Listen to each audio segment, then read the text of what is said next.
Good morning from Washington, D.C. Good evening in Taipei, and welcome to all of you around the world to our virtual seminar on enhancing Taiwan's energy resilience, which is the final installment of 2025's Cross-Strait and Beyond seminar series run by the Indo-Pacific Security Initiative, also known as IPSI.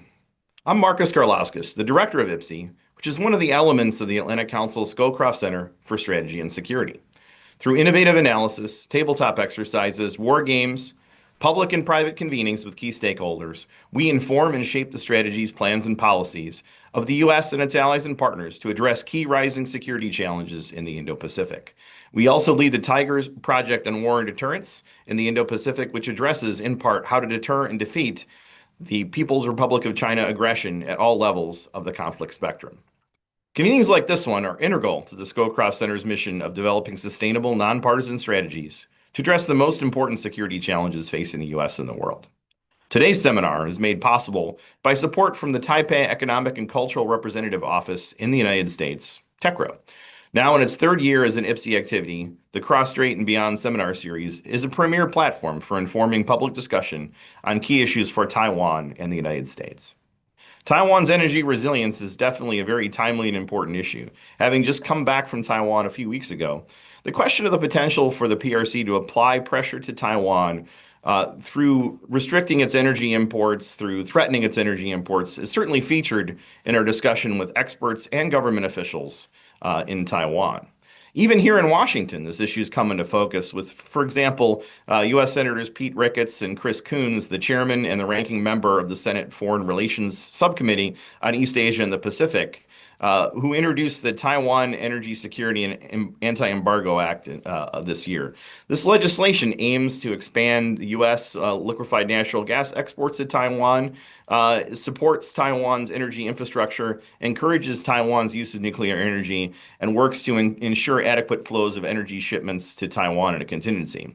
So as I think many of you know, Taiwan imports nearly all of its energy, which makes Taiwan vulnerable to the PRC's illegal, coercive, aggressive, and deceptive actions. And of course, we, in IPSI, focused to a degree on this issue and have made it part of our work of looking at ways we can counter PRC pressure against Taiwan. And this was featured, of course, in our Toward Resilience and Action Plan for Taiwan in the face of PRC aggression. So recommend you read that report for additional context on this question. So I'd like to thank the participants out there for joining this session. Look forward to your questions, and of course to the panelists for being willing to speak with us today. We're pleased to have a very distinguished panel of experts, including Research Fellow and Director of the Energy Resilience Program at the Research Institute for Democracy, Science, and Emerging Technology, known as DSET, from Taiwan, Dr. Saiying Liu. Then we have Senior Non-Resident Fellow of the Atlantic Council Global Energy Center, as well as a non-resident fellow with us in IPSI, Joe Webster. And then we have the Director of Executive Advisory Services for Industrial Cybersecurity at 1898 and Company, and also an IPSI non-resident Senior Fellow, Victor Atkins. But before we go to them, let me introduce Lauren Gilbert, who will be moderating today's discussion. Lauren is the Deputy Director of IPSI and has been leading our work and relationship with TECRO and with Taiwan for several years now, really since even before IPSI was stood up. She had that role at the Atlantic Council, and she's organized multiple trips to Taiwan, and actually personally directed and coordinated 3 in which she participated. The one again most recently just a few weeks ago, and encourage you to go to our website and read the dispatches from these different trips. Dispatch from Taipei most recently was just published a couple of weeks ago with our insights from our last trip. So I'm very much looking forward to the conversation. I am loading up on caffeine, including here I have my Taiwan mug just for the occasion. And so I think we're going to have an exciting and dynamic discussion. And I encourage those of you in the virtual audience, please do inject your questions because we love to be able to get the opportunity to have the panelists respond to questions and comments from participants throughout the world. So with that, then, I will turn it over to Lauren for her very capable moderating to take us into the conversation. So Lauren, over to you. Thank you so much, Marcus, and thank you to everyone for joining us today. This is such an important topic, and we're really excited to have such a distinguished panel joining us. So for a bit of a background on how the event will go, I'm going to ask each of the panelists to speak for a few minutes in response to the opening question, and then we'll have some moderated discussion on their presentations before going into a global audience Q&A. So at any time during this event, you can go to askac.org to submit your questions, so please don't forget to do so. And a reminder that everyone will be speaking purely in their personal capacity and not speaking on behalf of their organizations or their countries. So without further ado, I'll go ahead and introduce our distinguished speakers. First, we have Dr. Tsai-Ying Liu. As Marcus said, she's a research fellow and the director of the Energy Security and Climate Resilience Program at DSET. Her research interests include Taiwan's energy transition, emerging net zero technologies, and new energy geopolitics. At DSET, her team's work focuses on Taiwan's energy security and resilience during a potential Taiwan Strait crisis, Taiwan's strategic position in the new energy supply chain and multinational cooperation, water and electricity use of Taiwan's semiconductor industry, and China's climate diplomacy, among other topics. Followed by Dr. Liu, we'll have Joe Webster, who is a senior fellow at the Global Energy Center and non-resident senior fellow with IPSI. His portfolio broadly focuses on energy and national security, and his research centers on US-China strategic competition, the role of energy in enabling artificial intelligence, military applications of advanced batteries, and the geopolitical consequences of shifting energy systems. In particular, his national security-related work encompasses China-Russia relations, including the two countries' economic interactions, planning for potential Taiwan-related contingency, and shipbuilding and maritime supply chains. And then we'll wrap up the discussion with Victor Atkins, who is the Director of Executive Advisory Services for Industrial Cybersecurity in 1898 and Company, where he consults with executives across critical infrastructure sectors on strategies to reduce risks posed by advanced cyber threats. Previously, Victor was the Associate Deputy Director for Operations within the Cyber Intelligence Directorate of the Department of Energy's Office of Intelligence and Counterintelligence, and he's also served on the National Security Council as the Director of Countering Nuclear Terrorism. He is also a wonderful non-resident here with us at IPSI. So with that, I'll go ahead right into discussion and turn over to Tsai-Ying for her prepared remarks. Thank you. And I'm so glad that I can be here and to be the final session of this cross-strait discussion. So today, I think I will firstly go through some of what Marcus just said about what exactly is the PRC pressure to Taiwan trying to exhaust Taiwan's energy, limited energy stockpile, in a sense, to as a coercion to press Taiwan's domestic political disturbance or any kind of energy disruptions. So if I may, this is actually what we see. So far, based on Taiwan's experience, we have identified at least two methods that PRC has used that have the potential to become the basis for maritime quarantine or blockade. One is the extended maritime military exercise and law enforcement. So you can see from this picture, this is just a picture just to show you that how exactly after 2022 Pelosi's visits, there's increasing amounts of PRC's drills around the territorial water of Taiwan. And they have launched this kind of drill and extended maritime military exercise surrounding Taiwan and setting up maritime exclusion zones, as you can see from all these flags, international waters, and trying to disrupt the freedom of navigation.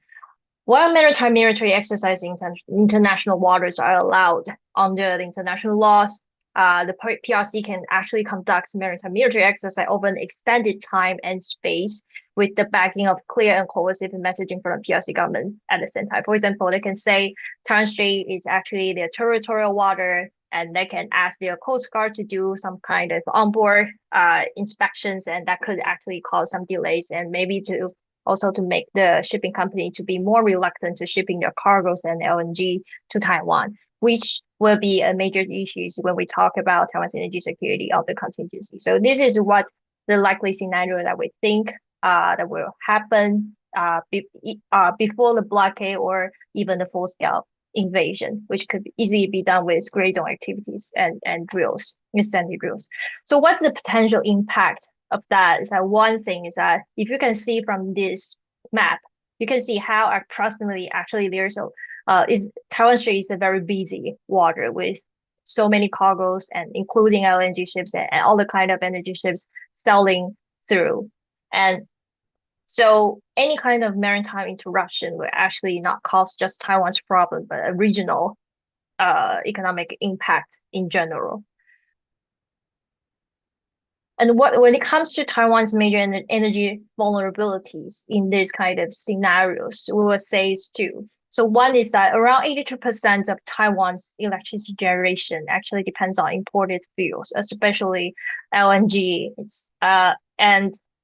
This you can see from this map is that although since 2016, when Taiwanese government facilitated this renewable transition policy, we have grown our energy self-sufficient rate has grown from 6.59% to 13.27% last year. But still, the high dependency on imported LNG will make the maritime interruptions or any kind of harassment on the sea that will cause delays, will actually have some impact to its power supply. And you can see that actually LNG's role, the imported fuels, the importance of that will continue to be that way, even after it peaks at 2035, when we expect that Taiwan's electricity generation will be relying on gas for as high as 50%. And then by 2050, we look forward to decrease them to 20%. But as you can see from this simulation that we made, even to 2050, the amount of LNG that we will need is still approximately the same that this year's demand. So we can see the continued dependence on LNG in Taiwan, so which makes its biggest vulnerability in terms of this kind of quarantine or blockade. So there is some saying or some discussion about how long can actually Taiwan's energy system remain self-sufficient under a blockade or quarantine scenario, and some of them only quoted maybe just 14 days because of its limited LNG stockpile. But from our simulation, what we wanted to highlight is that what is important to make that forecast, the exact survival days. One thing is that you need to have that demand first. So based on our simulation, we use the lowest industrial power demand in the year, which compared to the typical summer days would be 40% drops of supply. And you can see once we have that power demand curve, and with Taiwan's current energy portfolio, we can actually, in this scenario, we will shift from LNG fired turbines into coal-fired generators. So combined with coal and renewables, that can actually cover 80% of the power demand. And then that will leave us to extend our survival days to 40 days or even longer if we considering other power rationing measures. For example, we can shut down, or for example, we will be able to shut down semiconductor industry or any kind of energy intensive industry that is not necessary for the military or for the social functions that can extend the survival days longer. So maybe so make a quick conclusion and also maybe some remarks to kick off our discussion later. So how do we enhance Taiwan's energy security or resilience against this kind of potential blockade or quarantine? Several recommendations are coming out from our simulation. One is that we do feel like to enhance maritime shipment, the logistic flexibility is key and this will need to be a regional effort. For example, we can work with trustworthy partners like Japan or South Korea to have this cargo swapping system and to have more flexibility at hand. Another thing is that we also identify that insurance will actually be a very key factor in terms of the shipping, the willingness for these shipping companies to still have this cargoes to ship to Taiwan with the higher rates that should be covered by the governments. And other thing, for example, we still need to stick on the renewable transition pathway and have more power storage system to help have this distributed power system instead of a centralized one. And finally, we have to enhance physical and cyber protection of critical nodes and infrastructure for sure, because Taiwan is another, in addition to the high dependence on imported fuels, another critical vulnerability would be its centralized power system. But I can go to that. I can also answer that with more details later in the discussion. But I will just stop here and then follow for the QAs. Thank you so much, Sang. I know there'll be a lot of questions on this moving forward, but for now, we'll turn over to Joe Webster and look into his presentation. So, Joe, if you could start. Yes, perfect. Thank you, Lauren, and thank you, Sang and Victor. So good to see both of you again. So I'll pull up the slides here in a second, but while we do that, I'd like to just share a vignette from history. So I think most folks attending today obviously have a appreciation for energy security's importance in international affairs, but I just want to underscore that for everyone. So I just want to emphasize these are my opinions alone. Hopefully everyone can see the slides here. Yes, good, perfect. Okay. And let's go next slide. There we go. Okay, so this is an image of Pearl Harbor. And before we dive into the present day, I just want to share this story from history because I think it's very important for today. So at Pearl Harbor, I think it's well known that there were lots of military intelligence failures from, frankly, both the Imperial Japanese and U.S. forces. And obviously, Japan and the U.S. today are very different than they were in 1941, but I think this is still an important lesson from history. So the U.S. misinterpreted signals that would have predicted the attack.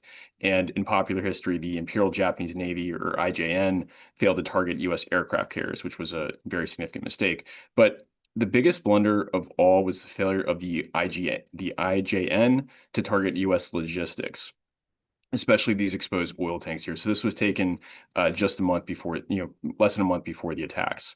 And had the IJN targeted and taken out the oil tanks, they would have immobilized the entire U.S. Pacific Fleet, which would have had to resupply from California, which is obviously thousands of miles away. So in the worlds of Admiral Nimitz, who later commanded U.S. Pacific Forces, we had 4.5 million barrels of oil, and all of it was vulnerable to 50 caliber bullets from, zero strafing the oil tanks. And had I'm misquoting him here, but had the Japanese destroyed the oil, it would have prolonged the war another 2 years. And I would argue that Admiral Nimitz may have underestimated the effects of an energy outage. And that's because it would have given the Imperial Japanese more flexibility. So imagine an alternate universe where instead of committing an act of overt aggression, the Imperial Japanese intelligence services had instead deniably destroyed all the oil tanks via sabotage. In that case, history might look very different, and Pearl Harbor would have been much worse. So my point here is that even though logistics and energy are often boring for a lot of folks, I think it's often under-discussed or underappreciated. Wars are won and lost by both guns as well as knives. Okay. And let's move forward to the present day. So there are a lot of reasons for concern. As you can see here, this is a chart we put together last year. East Asia's democracies are vastly more reliant on maritime energy imports than the PRC. So that's true for Taiwan, Japan, South Korea, import virtually all of their hydrocarbons via interdictable maritime routes. And at the same time, I do want to emphasize that while the PRC does have some energy advantages in the region, it's also not 10 feet tall, of course. It's, of course, not in the CCP's interest to act coercively, given the many vulnerabilities it has. It could be proportionally and reciprocally addressed if needed. So because Taiwan's energy supply is going to be critical in any contingency, I think it's important to understand the nuances here. So it's not a homogeneous island. There's different features of it, which are very important, I think, for policymakers and for planners. So northern Taiwan is strategically important because it's the capital region, and of course, it's home to more than 40% of Taiwan's population. And then as resilience media notes, North Taiwan also is not self-sufficient electricity. It has to bring in electricity from the central part as well as southern portions of the island. Okay. And for that reason, resiliency planners need to focus efforts on northern Taiwan. Specifically, we're going to need more generation as much as possible in and around Taipei, the capital. And while renewables are useful and we absolutely should build them everywhere, we unfortunately can't solely rely on them in northern Taiwan. We're gonna have to use other forms of energy. We have to take an all of the above approach. And so, for U.S. folks, I think most people realize that Seattle is not the most conducive place for solar. It's very rainy in Seattle. Um, Taipei roughly has the same solar incidence as Seattle. And even more concerningly, many of the best rooftop solar locations in northern Taiwan have already have solar installations. So unfortunately, we're gonna have to use more than just solar. We're gonna have to use more than just renewables to really build up Taiwan's energy security. And here, northern Taiwan can probably rely on oil. In a near-term crisis, obviously that oil has to be refined from crude oil into fuel oil or diesel or other crude products. But Taiwan typically has over 100 days of inventory at current demand levels. And as Saying mentioned, that can also crude can also be rationed, energy can be rationed to an extent. But one point here I want to emphasize is that over the medium and long terms, northern Taiwan needs to look beyond just solar, beyond just renewables, and look at other forms of electricity generation, potentially including nuclear. Okay. And one suggestion I would have for our friends in Taiwan is to look at organizing energy security on the basis of districts. Okay. So this is the Petroleum Administration for Defense Districts in the US. We divide the regions into different categories. I think something might be appropriate for Taiwan as well. Something similar could be appropriate for Taiwan. So here you have northern, eastern, southern, central districts for Taiwan that could potentially optimize planning, whether it's for oil, whether it's other forms of energy. And that's because, go back one slide here. Southern Taiwan does have very good, this map on the left is of solar incidence across Taiwan. And that, the southern portions of Taiwan have excellent solar conditions. And that's something that absolutely should be used by Taiwan for security purposes. Okay. And then last, I'll close here. So I think there's a large, just my own personal opinion, I think the US and Taiwan should consider increasing energy resilience cooperation. That'll entail working across humanitarian assistance and disaster relief, as well as to address cyber and sabotage risks. So that should arguably involve rotating US personnel from across into Taiwan from across the DOE, NRC, national labs, and more as part of a US Taiwan Energy Resilience Task Force. That doesn't necessarily mean it has to be public. We don't have to necessarily publicize it all the time. Of course, the US should prefer substantive support for Taiwan over showy displays and emphasize one China policy. But at the same time, the US should not shy away from upsetting Beijing. And I do want to mention here that Taiwan is already doing a lot to strengthen itself. It's increasing military spending to 5% of GDP by 2030. It's purchasing billions of dollars of US defense equipment, agricultural products, energy products, etc. These efforts by Taipei are very commendable. They're constructive, especially because coalitional military capabilities are going to be of paramount importance in any sort of contingency. But at the same time, we need to look at other threats which often go under the radar. And one of those threats is energy resiliency. So we need to secure our free societies from the threat of coercion from guns, but also our energy systems from knives. So thank you. And Lauren, back to you. Thank you so much, Joe. And last but certainly not least, we'll head over to Victor. Hey, good morning, and thank you, Lauren, for inviting me to discussion. I'm very lucky to follow the great content from Dr. Liu and Joe. Today, I'm going to focus a little bit on a critical but often very underappreciated aspect of energy security, and that's the intersection of transmission grid vulnerabilities and cyber threats in Taiwan. We have a lot of similar issues here in the United States, but since we're talking about Taiwan's energy security, if Taiwan's policymakers and the partners who support them don't understand how the transmission grid there actually functions and where its weak points are, they're going to continue to remain vulnerable to cyber adversaries who understand those weaknesses, in some cases maybe better than the operators themselves, and can exploit those weaknesses at a time of their choosing.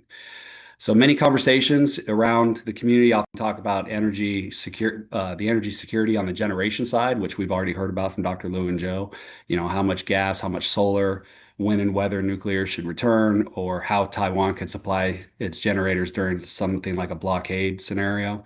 But Taiwan's most serious blackouts that have already occurred did not begin with generation shortages. They were triggered by failures in their own transmission system, what we in the United States call the bulk electric system in our grid. And that serves as the high voltage backbone that keeps the electricity stable and is able to transport high voltage over large distances. This distinction matters because a cyber actor can leverage those features, which are becoming increasingly digitized and connected as everyone, including Taiwan, is modernizing their grid, and they can intentionally create conditions that have caused past outages. So, like I said, transmission rarely gets attention in strategic discussions. Often people think it's just large wires and structures, so what's the big deal? But it is actually how power grids maintain reliability, and decisions and issues that happen in the transmission grid occur in fractions of a second. So when a line trips or a generator disconnects, the system must rebalance in real time. So if power suddenly has to be rerouted due to an overloaded line, which can occur from a fire or a squirrel even, but also from a cyber attack, those protective relays open automatically to protect those equipment and reroute that energy to other lines, which may also be overloaded. If a large generator goes offline, the frequency in your grid can dip instantly, and once it falls below certain thresholds, so in the US and in Taiwan both, that's 60 hertz. If it follows under that certain threshold, then technologies called under frequency load shedding devices will just shut off the power automatically. And at these speeds, this is not something humans can intervene with. These are actually determined by the physics of the grid. And we've seen these scenarios before. They aren't hypothetical. For instance, in Taiwan during the 513 blackout in May 2021, a switching error at the Lozhu substation caused a sudden voltage drop within seconds. The generators at the Shinta plant tripped simply to protect themselves, but that led to a large frequency decline that I talked about. So those under frequency load shedding devices automatically disconnected millions of customers. That event progressed so rapidly that no operator there could have intervened to keep stability there. In the US, we've seen this before. In the 2003 Northeast blackout, several overloaded 345 kV lines in Ohio sagged into trees and tripped offline. Their power was shifted to neighboring lines, which were also overloaded and tripped in quick succession. Voltage collapsed across the entire region. Dozens of generators disconnected, and within 8 minutes, 50 million people lost power. So if we had more time, we could talk about other cases. There's a 303 blackout in March 2022 and the 517 event in May 2021, both in Taiwan, as well as here in the US. We had the 2011 Southeast blackout in Arizona and California that took out power in San Diego. Each of these was transmission-driven cascading outages where the protective systems played a decisive role. And these events underscore how quickly a grid can unravel once critical thresholds are met. Now, none of these were cyber attacks, but you can easily imagine how they could have been, or how a cyber attacker could leverage access to a grid that could cause the conditions to lead to these kind of blackouts. Remember that, like I said, the transmission system is built to protect itself when it detects dangerous conditions like low frequency or overloads. And a skilled attacker could deliberately create these conditions by interfering with how operators see or how they even control the grid. So, for example, they might open a key high voltage switch. They could change voltage settings. They could send false telemetry data that misleads operators, or even attack those relays themselves so that the relays trip off and take action. Once the grid, like I said, crosses a certain threshold, those protections takes over and it starts to shut down on its own. So it's not necessarily like you're turning the lights off by attacking other generation or something like that. You're actually attacking the parts of the grid that protect itself. So Taiwan's high risk is heightened by three factors. It has the presence of a single points of failure in its 345 kV network. It has tight reserve margins during peak events, like when high demand and flexibility is limited. And of course, the rapid digitization of substations expands that cyber attack surface. And this is the same kind of things that are happening in the United States. We see very similar issues here in the bulk electric system, and we face a lot of the same risks. So this brings me to how I believe we can help. If our strategic community, which includes policymakers, analysts, researchers, defense planners, engineers, we all need a deeper understanding about how Taiwan's transmission grid operates and how disturbances could propagate across it. Excuse me. Without that degree of technical literacy, people cannot make informed decisions about resilience or deterrence or where we can make investments or design crisis response strategies around the transmission grid. So 3 priorities that I think can help us close this gap. First, and I think foremost, and again, this is also true in the United States, is we have to educate policymakers on the fundamentals of how their grid actually functions, particularly in the transmission area, so they can prioritize investments and make decisions that and make even engineering investments that can take away some of those risks. We need to incorporate more cyber physical scenarios into their energy and security exercises. Using previous blackout events like the ones I had mentioned are great examples that you can use and just turn the initiating action into a cyber event, and you can start to follow through how you might respond to something like that. And then, of course, we need to deepen cooperation with the U.S., Taiwan, and all our allies at the grid operator and even regulatory levels so that we can share best practices that can accelerate and improve our resilience. In the U.S., our utilities and our regulators have done plenty of studies on those blackouts that I've mentioned here. Lots of lessons learned about how to set and relay protections or establish protections within the transmission grid from blackouts. I think we have a lot to share with Taiwan with respect to our own history, and it's all technology, so there's a lot of cross-cutting information that could be shared there. And I think our side could definitely learn from Taiwan's experience by facing Chinese cyber actors. There's a lot of, we are also under the same threat. And so I think we can learn a lot from them as well. So in closing, strengthening their resilience requires understanding where the real vulnerabilities lie. We don't have to imagine these as hypothetical. We can learn from the outages we've already had and recognize how cyber actors could weaponize attacks against that infrastructure. So thank you again, and look forward to the Q&A. Thank you so much, everyone, for your presentations. And before we move on to the moderated discussion, a reminder that you could submit your questions at askac.org. So please send those in so that we can get our distinguished panel to respond there. I think I'd like to pull it back a bit more to the strategic and go to you, Tsai-Ying. You talked about the possibilities of a quarantine and how that would affect Taiwan's energy sources, but can you talk a little bit about how the PRC might escalate from some of these gray zones, some of the exercises that we're seeing into a quarantine, and how they would exploit Taiwan's energy-related vulnerabilities there? Mm-hmm. So based on our simulation, we identified that PRC may impose the drills first, and they can extend it that. For example, they can ask their Coast Guard to stay in put while they're pushing their vessels back to PRC. And with these Coast Guard doing all these potential inspection on boats, they're saying that all kind of energy vessels or other kind of vessels, if you are selling to Taiwan Strait, which is their territorial water, then you have to apply and to file application to the PRC first. And they can use that as saying that this is they have a legal foundation, they can do this enforcement to actually potentially can to delay some of the shipment of LNG to Taiwan's ports.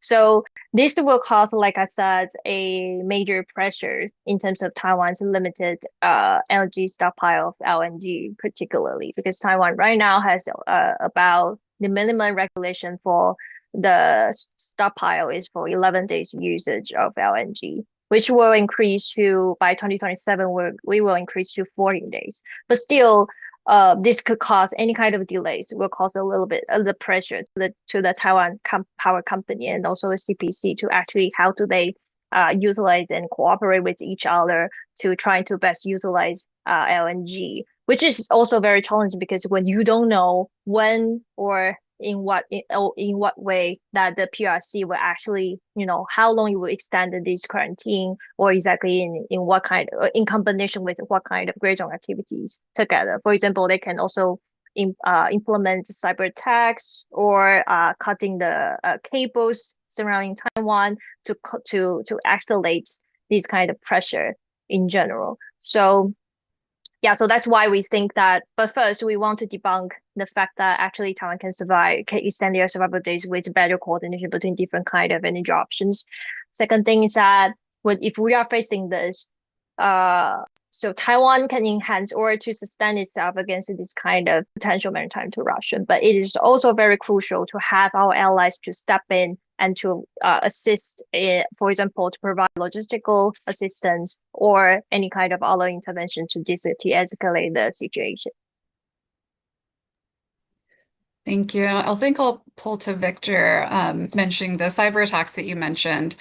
And how would you say, Victor, from a strategic standpoint, might a cyber attack designed to trigger a blackout differ from one intended to confuse operators during a cross-strait scenario?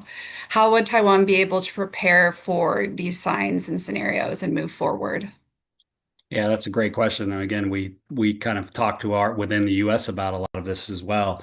Um, a cyber, you have to, I like what Joe did earlier about asking us to reimagine the past and how it could have happened. So we're not constantly trying to fight the last war. And I think if we look at access and, China, the PRC has, by all reports, have been developing attack capabilities against critical infrastructure in the US and likely Taiwan as well for at least a decade, right? So they maybe know the grid there better than the operators themselves and its weak points. And so if they have certain effects that they want to achieve, like say in advance of a blockade scenario or even to support any of the scenarios that we're talking about here, you can see how an area blackout or some targeted blackouts, whether it's wide area or even in the north, targeting populations, could support those aims. And also in a plausibly deniable way, potentially, like Joe had mentioned with the Pearl Harbor scenario, if they had destroyed those energy reserves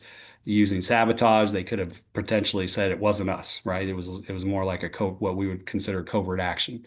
And so a cyber attack, which often, allows an attacker to deny attribution because, or even in some cases, if you're not looking for the attack to happen, you won't even recognize it as a cyber attack. It could, you will be confused in the initial phases of what's even causing the disturbances.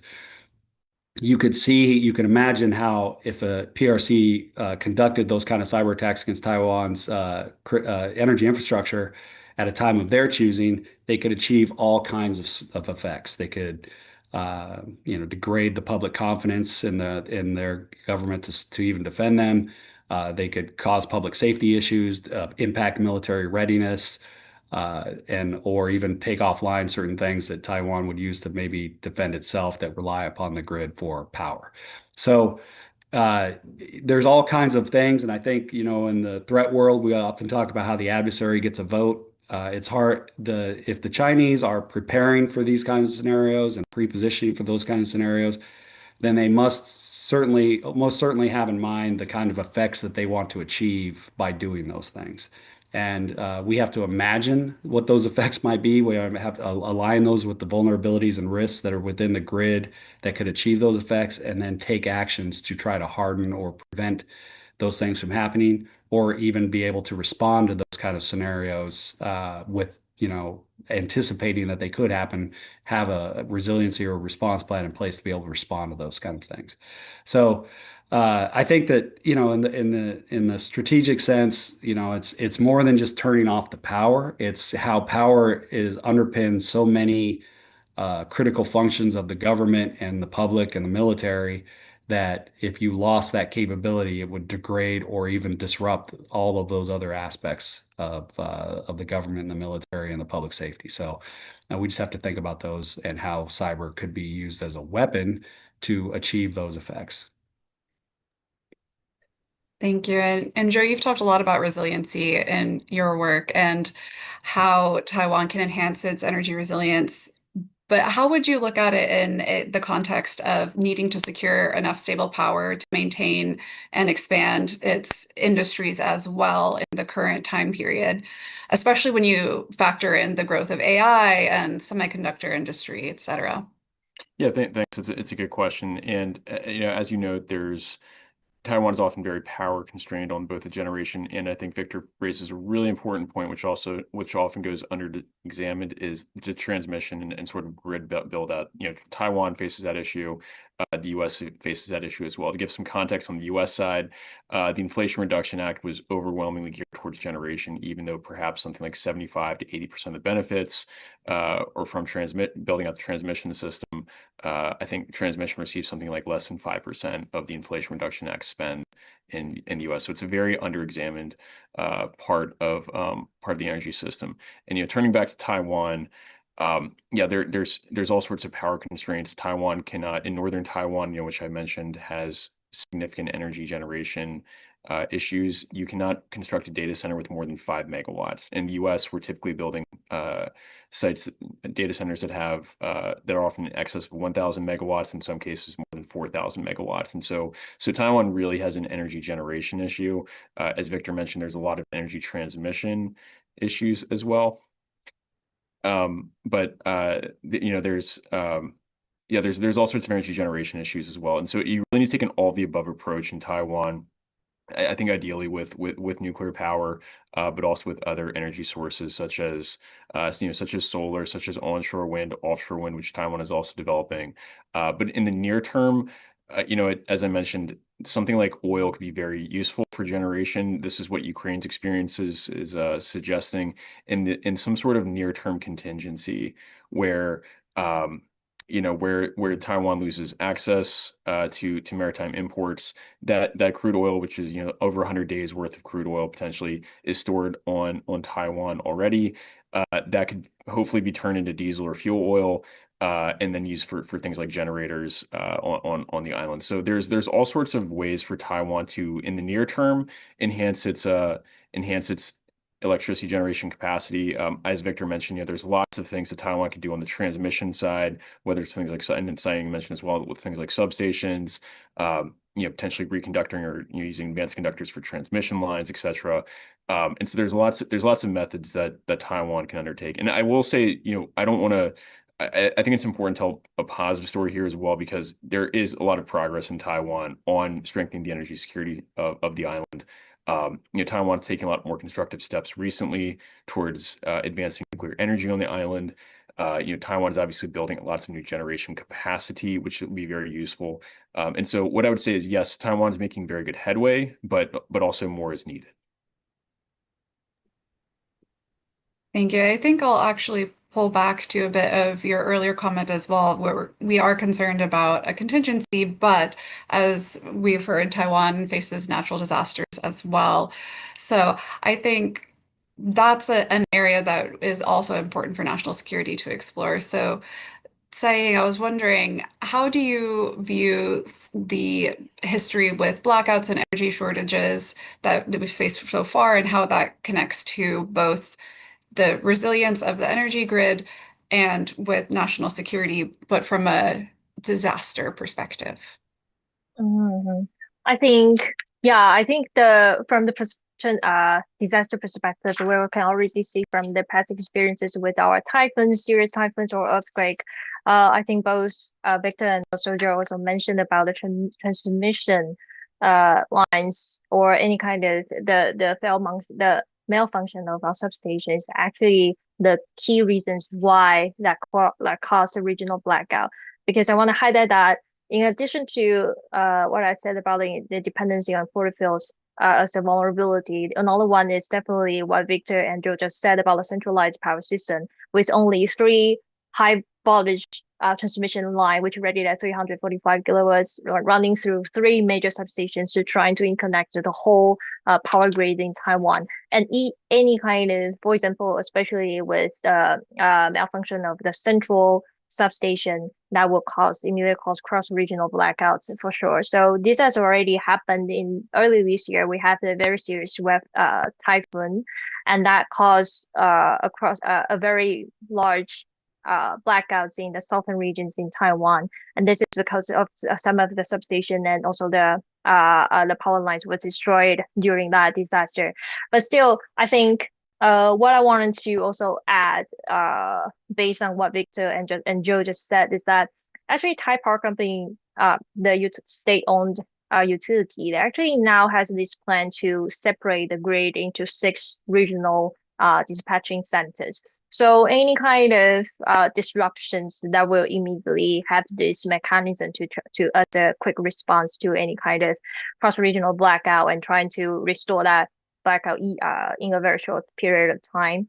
And regarding and from these kind of incidents, we can also see that it's actually for Taiwan, it's not the biggest challenge is not about power shortages or any kind of not enough electricity generation in each region. I would say the most vulnerability will lies in the transmission bottleneck. Like Joe just said, right now Taiwan has these regulations that no data centers that above 5 megawatts can be set up in the northern region. And this is not because we don't have enough electricity to support them, but because the utilization rate of our substation in the northern region has already reached its full capacity. So in order to, to decrease the risk of any kind of power outage that will happen in the data center that located in the northern regions, we have to make sure that if you want to set up any kind of data centers in the northern region if necessary, then you have to increase your power utilization rate, your power efficiency rate, and also you have to have a own percentage, a certain percentage of your on-site power supply. This way, then you can actually have a more resilient system and power system yourself at the data center scales. So yeah, I was just wanted to my answer was really long, but I just wanted to extend that discussion from the disaster perspective and to debunk some of the things that based on the previous discussion. Iris, thank you so much. And no, I think that's a wonderful point that we have to be considering as well. I think I want to pull a little bit on how, Victor, you mentioned that blackouts and the natural disasters, that cyber actors could exploit these failures and use them to their advantage. And what do you think that means for Taiwan's broader deterrent strategy and how energy resilience is a part of national defense planning by necessity? Yeah, that's a great question. I think that, again, often counseling here in the United States, the military has a concept of called operational resilience, where if you as the targeted entity can improve your security, your resilience and response planning, you can, as Dr. Liu mentioned, a lot of these corridors may be at full capacity now, so you have to make investments to try to lower those risks so that it's much harder to achieve those outcomes because there's more flexibility within the system. So the more you can just create resilience in terms of denying China or any other adversary the ability to achieve the effects that they want. In other words, they can make a lot of investments in attacking a system, but if you are prepared to respond and recover from those attacks quickly, then that limits their ability to have those effects, which is a deterrence value in and of itself. So there's a lot of things that asset owners can do in terms of like design, anticipating, putting engineering controls around things instead of just technical cyber controls, so that even if you could attack the certain things, that you actually have maybe some electromechanical redundancy in the system so that it's not really could not maybe be impacted by some of these events. Or you just are prepared to respond in a way that if you lost visibility into your system, if you lost control, if safety features failed, you still would be able to respond to those things and get things online quickly. Because these events are not like the typhoon where they've knocked down all the infrastructure and you've got to get it back up. This is really just losing control or view of the system, which means you can get it back. I think in some cases you might be able to get it back quickly. So the ability to respond and recover quickly, I think, has a strong deterrence value in and of itself, and that's one of the mindsets when it comes to making those investments that I think could help improve the security there. And I wanted to just share a couple of reflections on Dr. Liu's comments too on generation in North Taiwan. So your point's well taken about the substation capacity being substations being at full capacity and that being a constraint on data center development. At the same time, I would suggest that in some sort of contingency, local generation is going to be very important because, as you know, the 345 volt, 345 kilovolt,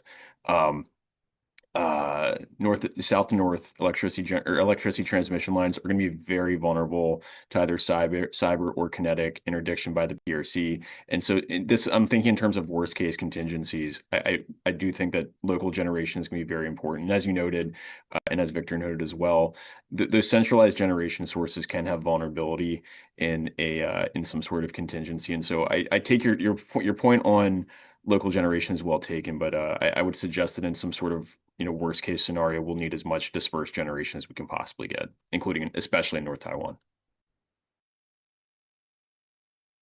Yeah, I think I'll simply add also, and this comes back, Marcus and I talk about this all the time, exercising these scenarios. I mean, that's to the extent that Taiwan and and Taipower can exercise these kind of scenarios and walk through how they would respond, and also do that you can do that non-publicly, but you can also publicize the fact that you're doing that. That sends signals that you're ready for these kind of scenarios, which again, back to the deterrence question, is any doubt you can put into the PRC's mind that they might be able to, that they could not maybe achieve the effects that they want, is a good thing. It has a lot of value. So if you even just exercising, not only gives you actual preparedness, but it also signals to your adversaries that you're ready for what they could bring to you.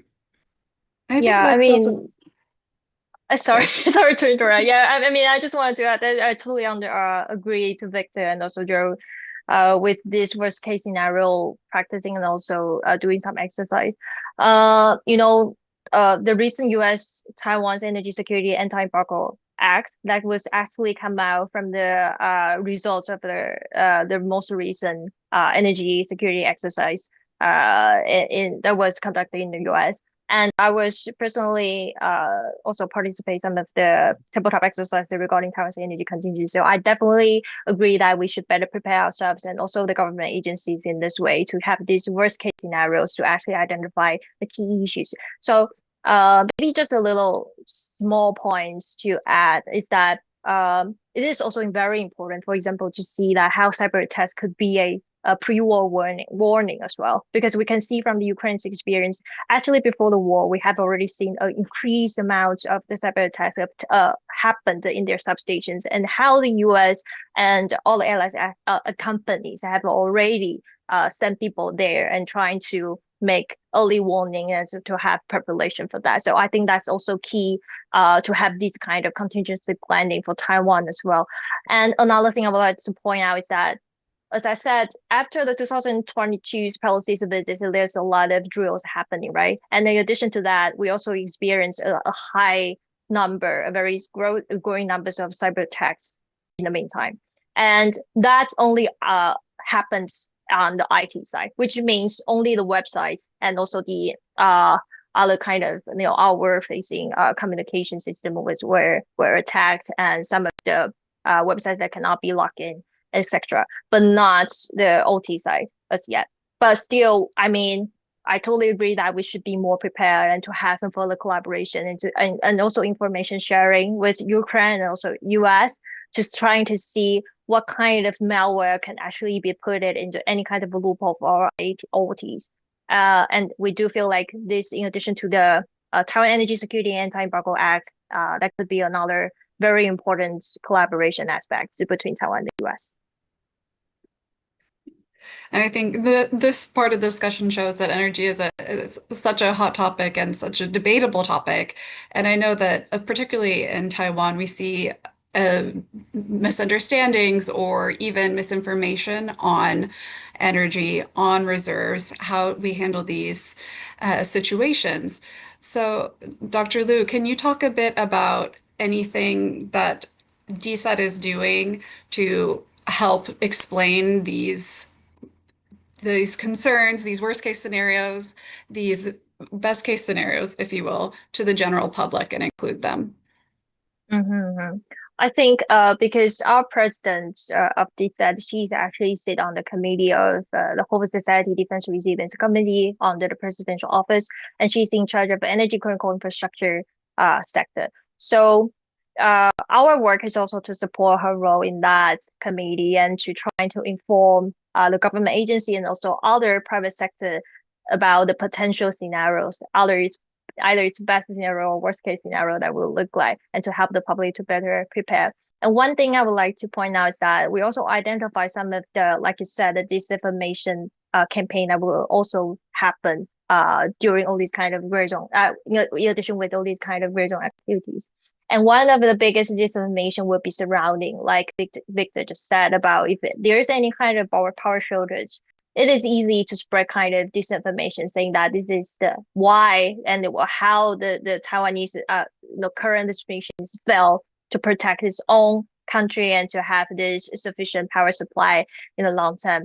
And or even from the Ukraine's experience, we can see how the attacks to the nuclear facilities and cause kind of shutdown and also power outage in Ukraine.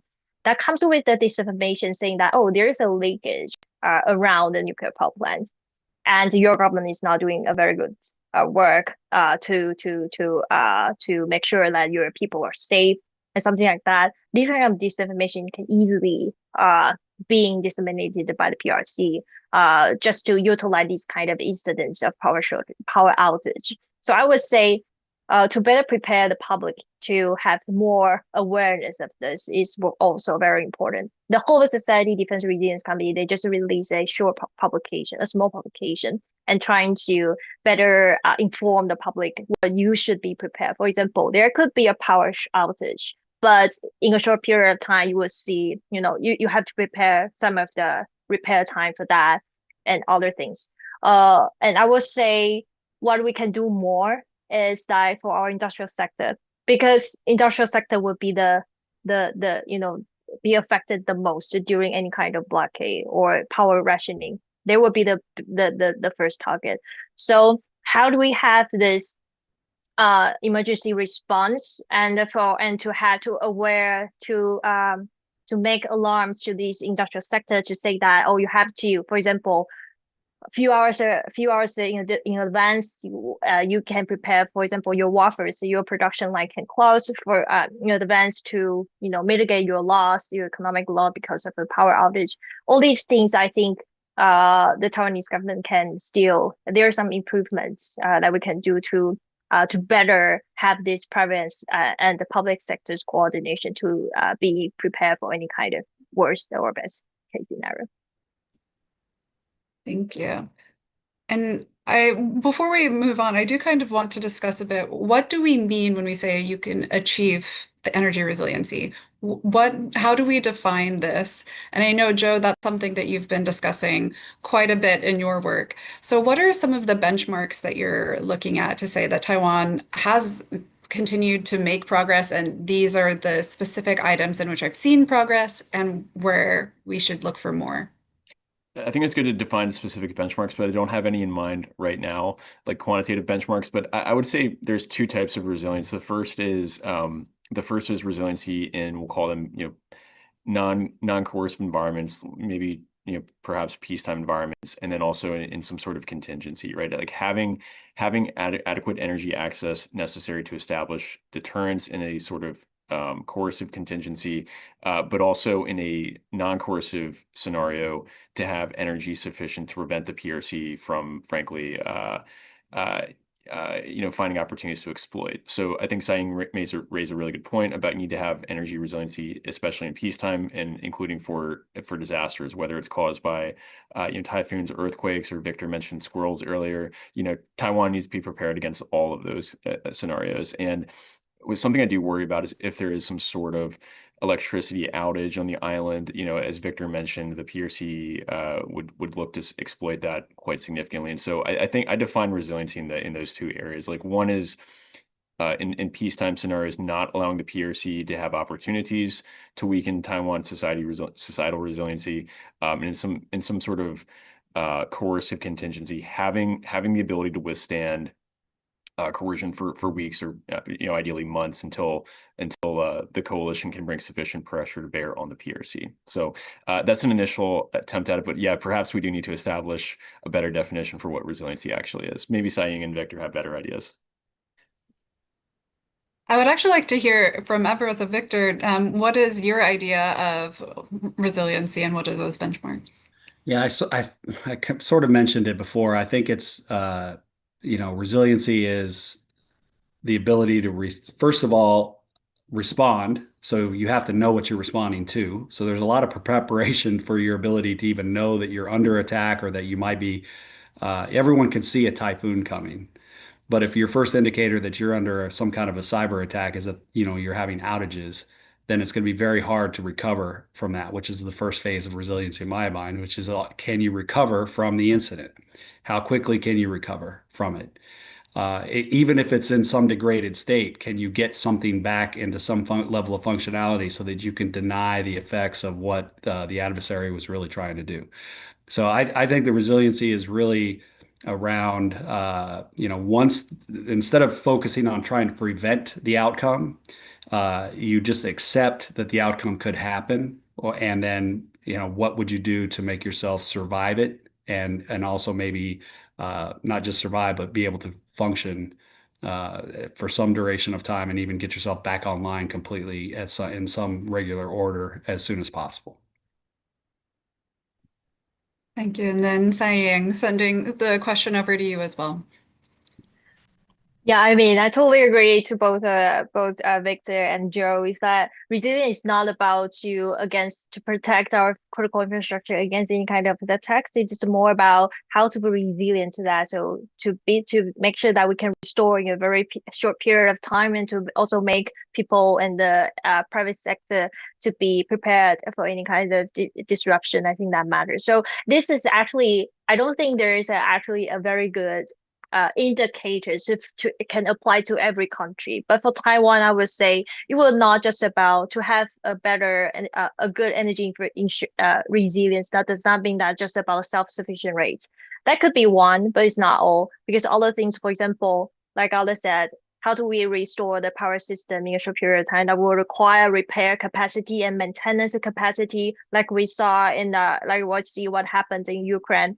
And that means that you have to stockpile all these critical components and also transformers, transistors, to make sure that you can, fix the substations, which is the most vulnerable nodes in Taiwan's power grid, to make sure that we have all these critical components be stockpiled, so that even we encounter any kind of maritime shipping interruptions, we can still make sure that we have sufficient stockpiles and critical components to be able to use.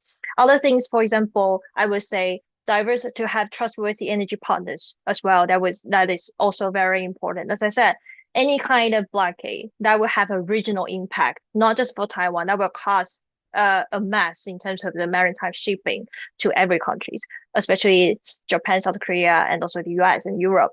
So have reliable energy partner. For example, Taiwan is now diversifying its LNG import countries from, right now we have Australia is the highest, has the highest export of LNG to Taiwan, and then Canada, and followed by the US. And you see that from our current Taiwanese government has announced that these procurement of LNG from Alaska, which is like 30% of these contracts that is ranked the highest amongst other procurement from Japan or South Korea. So we are actually investing a lot, and also to increase the procurement from the US as a trustworthy allies, to have more resilient maritime shipping as well. And this is also very important for Taiwan, considering its very high dependency on imported fuels. And finally, I would say that the protection against attacks on critical nodes will also be very important. So Taiwan right now trying to make all these substations inside that will have put the roof on top, so that they could be better protected. But still, there are other measures. For example, in Ukraine, we can see the 3 tiers of the protection methods, and that could also be applied in Taiwan as well. So all these kind of things could indicate what is composed of good energy resilience, to enhance Taiwan's energy resilience in general.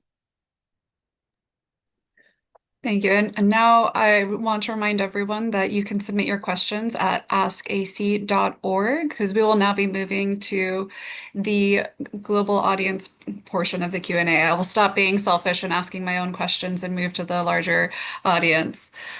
And we actually have several questions on alliances, partners, and how Taiwan can work with others. Uh, Specifically, we have Hiroaki Nakanishi from Japan asking how the relationship with Japan can deepen and strengthen a free and open Indo-Pacific, and then also energy resilience. We've seen so much growth in that relationship in the recent times. So I think first, if I could go to Victor, how do you see this change? And how do you see the US can be involved there? Yeah, I think that, part of my background is in the intelligence community. I've written a paper on this previously about intelligence sharing and strengthening more of those relationships. I'm certain they exist, but strengthening them more so that there are more eyes on Chinese cyber activities in the region. That could be information could be shared between the countries, and also response actions can be coordinated again, to continuously deny the effects, make it harder for them to operate in gray zone, which is kind of like, the internet, essentially being able to identify their activities. Cyber actors in China, we call them Volt Typhoons, Salt Typhoon. They're very sophisticated. They blend into normal activity. They're hard to detect. And right now, I think the phase of their activity is to continuously penetrate and find access, particularly into that operational technology environment that Dr. Liu mentioned. So to the extent that like Japan and other allied partners in the region can enhance their information sharing and their intelligence gathering and responses to those kind of activities, both with what they see in their own environments that they could share with, say, Taiwan or vice versa, but also coordinate responses in reaction to those activities to shut down access points or shut down activity across the cyberspace. I think that would go a long way towards pushing back on some of this behavior and also maybe preventing these kind of attacks. Thank you. And Dr. Liu, how about you? How do you see the relationship with allies and partners growing? And have you seen a growth in energy cooperation with Japan in the recent weeks? Yeah, totally. I think Japan will be a very important strategic ally in terms of any kind of blockade or quarantine specifically. For example, I would say that we have already have this cargo swapping system with Japan and South Korea because we have our very similar LNG suppliers from the south, so Australia and other countries, and we can actually ask, because if the PRC only targeted LNG ships that was destined to Taiwan's port, then we can easily swap to, do the cargo swapping and with the Japanese LNG ships, and then we can have that instead. Or Japan actually has this strategic buffer LNG, which means that they have this JERA as a contractor to have 200 million tons of LNG a year as a strategic buffer only. So they actually don't use it, but they will sell it to spot market if it's not utilized for their domestic demand. So we can also have this strategic buffer LNG, maybe to ask them to ship to Taiwan in terms of any kind of contingency. And this is possible because we will have our fourth LNG receiving terminals that are located in the northern region, which means that territorial water will overlap with Japan's EEZ. And that, I mean, we access is that the PRC will be less reluctant to actually trigger, to escalate the tension, not just with Taiwan, but also with Japan in such a only the gray zone activities just happening in the sea. So if we can actually utilize our full LNG receiving terminals and have all these strategic buffer the LNG that can ship from Japan to Taiwan, that can easily break the blockade or break the quarantine very effectively. So all these kind of things, I mean, for emergency times, and Japan will definitely play a very critical partner in this. And for peaceful time, we have already have a lot of cooperation with Japanese energy companies in general. For example, in hydrogen and also in hydrogen specifically, Japan has very strong policy that's supporting that, and Taiwan has this fuel cell company that has very advanced fuel cell technology that can cooperate with Japan and everything. So, I mean, in peaceful time, we have already have this strong partnership, and this can be extended and utilized in any kind of emergency scenario. Thank you. And we did get a question as well from Captain George Dolan on the nuclear energy and the conversation there. And so, Joe, how do you see expanding the potential to expand or modernize nuclear energy as a practical way to strengthen resilience? And how do you see the discussion evolving there? Right. It's a good question on nuclear energy. And just going back really quickly to the previous question, I just wanted to chime in there, if you'll permit me. And so I think Japan is obviously, and I would just second everything that Victor and Saying said. Rotating Japanese energy and cyber personnel through the island, I think would make a lot of sense and be very constructive. There's all sorts of scope for allies and partners to work on critical minerals, especially in the processing and refining of critical minerals. I think we're recognizing that that's increasingly a big vulnerability of U.S. manufacturing components. There's, Saying mentioned substations are very important. I would also suggest that batteries could be very important. They will be very significant in any sort of contingency over Taiwan, whether it's because of extra large uncrewed underwater vessels, XLUUVs, robotics. I know it sounds perhaps a little bit science fiction-y, but you could see the first wave of a PRC invasion having a very significant robotics component or unmanned ground vehicles component. So I know it sounds like science fiction, but that's where we're headed with AI and batteries and everything. And on nuclear energy, yes. So I think Cyan can kind of walk through the latest and greatest on nuclear energy in Taiwan and what's happening there. But there has been I think increasingly public opinion is shifting towards more nuclear energy. It's increasingly favorable towards nuclear energy. There's all sorts of it is important to recognize the historic sensitivities around nuclear energy.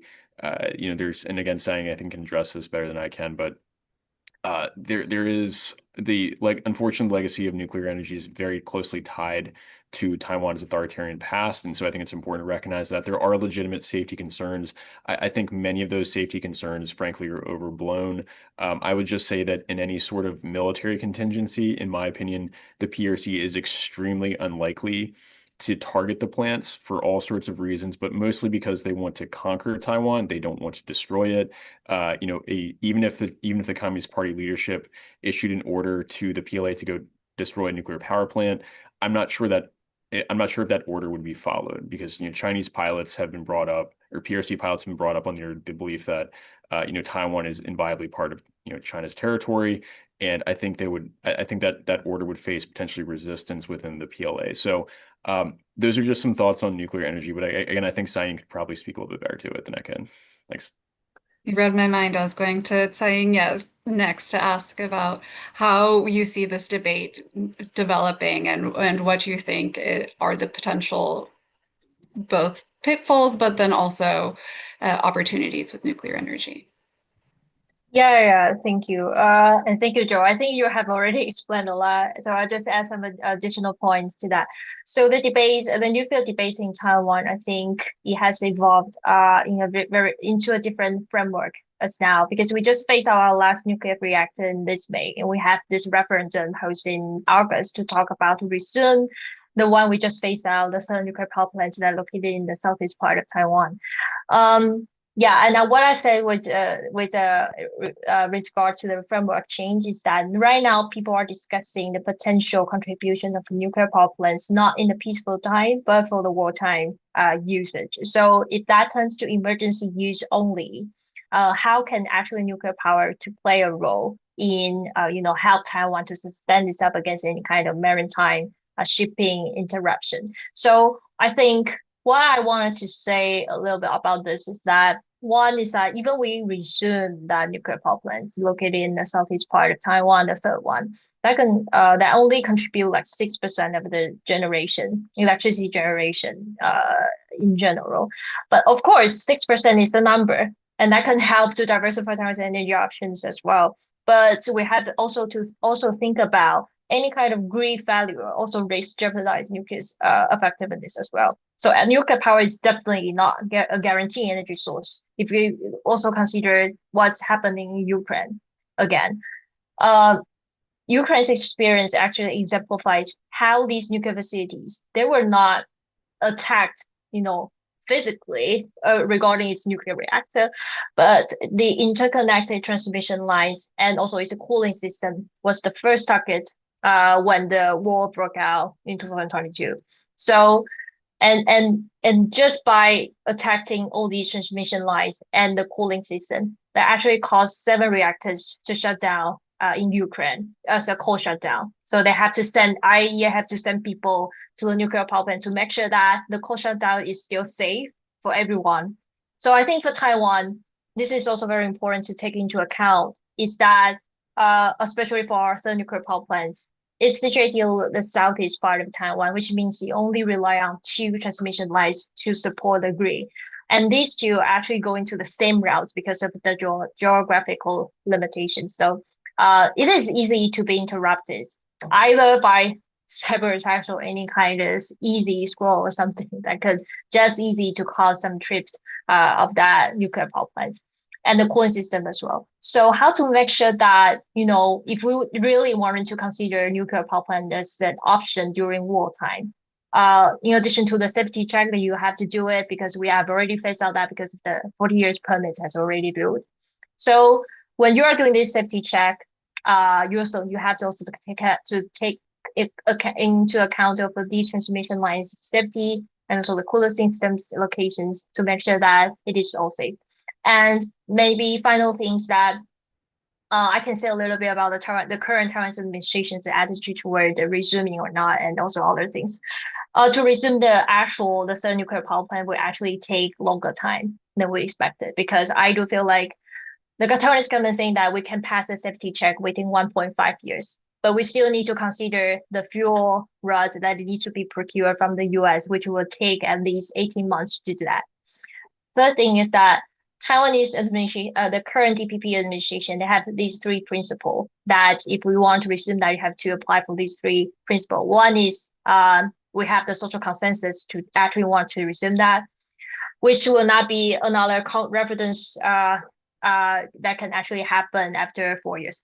Another thing is that you have to better have this nuclear waste management to be settled, because right now we cannot actually find a place to store all these nuclear waste to be generated by all these 3 nuclear power plants yet. And finally, the safety check I just mentioned. So I would say in the very short period of time, I don't see the possibility to resume the nuclear power. And considering it's a very small amount, for example, 6% of the total contribution to the grid, I would say we should put more efforts and also attention to see all the other kind of measures to enhance Taiwan's energy resilience in general. If I could jump in here. Quick, Joe. Yeah, if I could jump in here.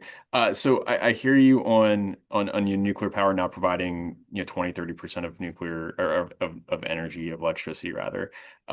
At the same time, as you know, as you mentioned, like a number is a number, right? Even a little bit can be very helpful in some sort of contingency. I would also just make a couple of other points too. It's about, so I understand that there are concerns around centralized electricity generation, whether it's a nuclear power plant, but that's not necessarily specific to nuclear, right? So there's the Taichung coal power plant, as you know, that's like 5,800 megawatts. It's a massive plant. There's the Taton natural gas plant that's 4,400 megawatts.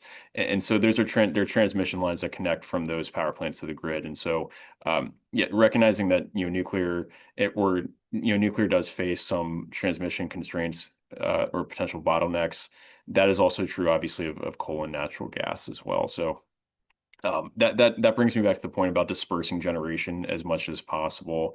In some sort of peacetime scenario, we're not going to worry about this as much, but in some sort of worst case scenario where there's very significant coercive elements, potentially military elements involved from the PRC, we're going to want to disperse generation across the island as much as possible, whether it's with solar panels and batteries, or even with potentially with oil generators and diesel generators like they're using in Ukraine frequently. So just wanted to say that, yeah, I would last thing I would say here on nuclear power, I think the fuel issue, the waste issue is a really important one. There are there's all sorts of historical baggage from where that fuel was stored without folks' consent. I think Seaver Wong, just to plug something he's writing here soon, he has some very interesting ideas about how the US and Taiwan can cooperate on fuel. So look forward to that soon. So anyways. Hey, Lauren, do you mind if I add on this? I know I'm typically a cyber guy, but I did have nuclear in my life at one point.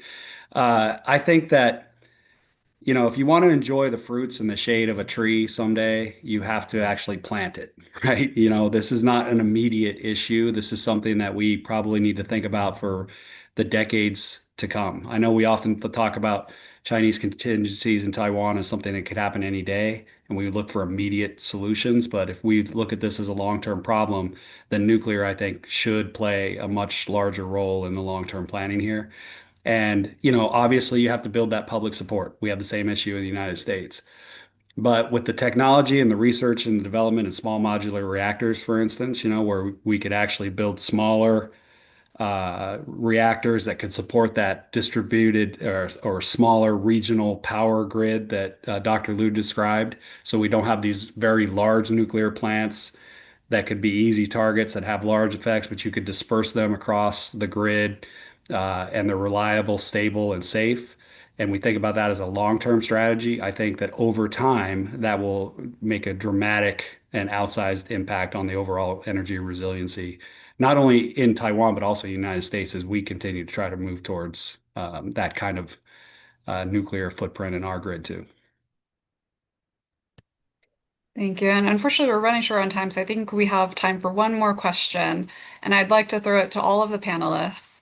And it's from our very own Director Marcus Garlauskas. And what is the top actionable recommendation each of you would like to make for Washington or Taipei as to address these challenges that we've been discussing? So I think I'll throw it to Victor first. I think in a nutshell, we need to educate the policymakers and the legislators in Taiwan on the technical realities of their grid. Many of the things we talked about today, not only in the transmission sector, the generation, distribution, cyber, and other kinds of risks that are in that system so that they can make more informed focused investments and decisions about what will actually reduce risk. Like, I'm not to say that they're not actually reducing risk, but like they can make more prioritized, focused decisions that are informed by the technology and the actual way that the grid operates, so that those investments and decisions will have the greatest effect. Thank you. And then let's go to Tsai. Okay. I would say the media response or recommendation for the top priority action plan would be definitely what we see is very important is the Taiwan Energy Security Anti-Embargo Act to actually play out. Another thing is that, in addition to that, actually the SHIP Act that will also coming out, that's also is part of that, right? So have more American flagged ships, LNG ships that can also enhance the shipping security and to make sure that all these LNG can be shipped to Taiwan on time. That's also very key, and also for our US partners to take into account. And final thing, maybe about the SMRs in general or the advanced nuclear technologies in general, the fourth generation nuclear reactors. I would say that because Taiwan's special conditions, so any kind of nuclear material that will needed to be imported from the US and only. So, and based on that, we have this 123 agreement to have the US and Taiwan collaboration on nuclear technology. But with the most advanced ones, we actually need to see some amendment on that 123 agreement to actually put Taiwan on the list so that we can actually talk about the feasibility to have SMRs or all the kind of the fourth nuclear generators to be generation nuclear reactors to be feasible in Taiwan. So I think, but still, I mean, there's a lot of debates and concerns regarding the advanced one as well. But at least, like Victor said, if we're really truly considering the feasibility here, then these are the things that the US allies need to also take into account. Thank you. And then tossing it to Joe, what are top actionable recommendations for Washington or Taipei? Yeah, so I think it's useful, like I think Victor and Sang both did, was to break this down into near-term actions versus longer-term actions. And so near-term actions, I would suggest, insofar as is politically possible, I know that there is difficulties in doing so, but trying to frankly just raise electricity prices in many respects, because Taiwan has some of the world's lowest electricity prices, and that's a major vulnerability given the fact that it must import nearly all of its energy, as Marcus laid out earlier. Other near-term actions to take, trying to I think install as many solar panels as possible in the island, accelerate that. Try to potentially look at building up generator on the generation side, building up generators for diesel. That could also be a crisis scenario. So maybe that is not incredibly necessary yet, but that could prove necessary should some crisis manifest. And then obviously transmission is also going to be very important. I think Victor's laid that out very, very well today. Whether it's reconductoring existing transmission lines, etc., or building new substations, or refurbishing existing substations. Those are the immediate actions that Taiwan should take. And I think also candidly, enhancing cooperation with the U.S., potentially with Japan, on these personnel rotating through the island to address potential cyberkinetic threats. I think that could be very constructive in the near term. Over the longer term, I think Victor is right. Taiwan everywhere, frankly, needs more nuclear energy, and so I know that's politically contentious on the island, but I do think that would be very constructive for Taiwan's long-term energy security needs. And so, yeah, I'll leave it there. Thank you so much. And I wish we could keep going longer because this has been a very robust discussion. And I know you all have so much more to say on this, but unfortunately, that is the end of our discussion today. And I want to thank you all so much for coming and for speaking, and all of our viewers for watching and sending in questions. And I'll turn it over to Marcus to send us home. Lauren, thank you for some really excellent moderation and your leadership of our Taiwan work over the last 3 years.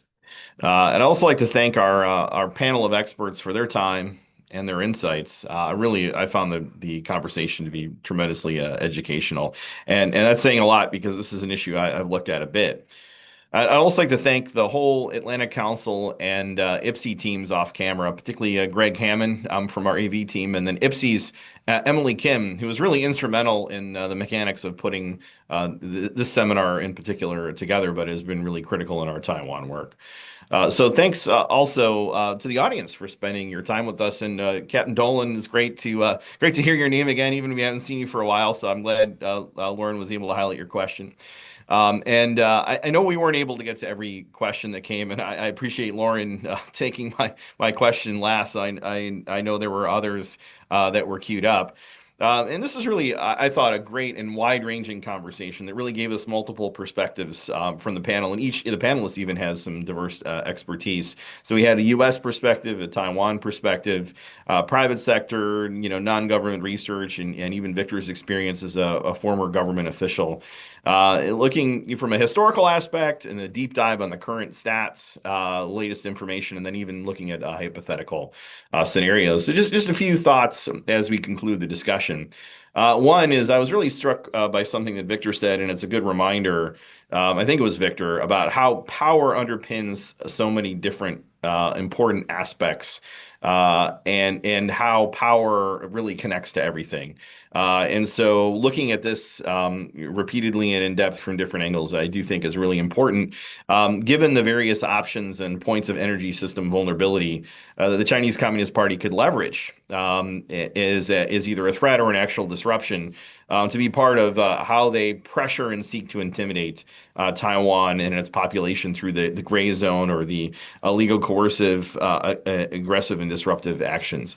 And so there's definitely signs of progress, certainly that we noted in our visit to Taiwan and we heard here today.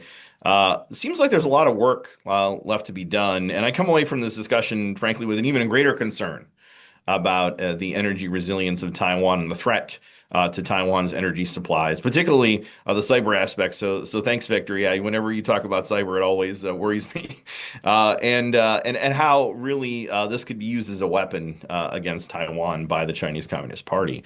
And I know there's been a lot of focus recently on the maritime imports of energy, and that's still very important. But I really learned today a lot about the issues with the resilience of the transmission system, which I was aware of before, but I come away from this even more interested in this aspect of the question as well. And so this whole question of the energy resilience of Taiwan and the potential vulnerabilities in the way that the CCP could go after it really does strike me as a very important aspect to include, not just in our overall analysis, but on our scenario-based discussions, our war games, and our tabletop exercises. And so, although I think it'd be great to do some of this work, tabletop exercises and war games specifically focused on energy, I do think it's very important to make sure that it's incorporated in aspect whenever we look at the larger, scenarios and not just all, consider it in isolation. So I really appreciate all the recommendations that we heard, and thanks, Lauren, for queuing up that question. And so with all this in mind, and particularly with Saying's comments, I'll be looking very closely at the progress of the Taiwan Energy Security and Anti-Embargo Act, and we'll see where that goes. And then Victor's recommendation on education, I think, is really central moving forward. So while this is the end of today's discussion, and it does conclude the Cross-Strait and Beyond seminar series for 2025, this is not the end of a much larger and continuing strategic conversation that we at IPSI, the Indo-Pacific Security Initiative, are leading on this topic and on other issues that are critical to Taiwan's security and to security, stability, and prosperity in the region. So be sure to check out the Atlantic Council's website at atlanticcouncil.org for Taiwan-related content and events. Thanks to all of you who joined online, and we hope to see you again soon. Have a pleasant holiday season, and we'll see you in the new year. Until next time.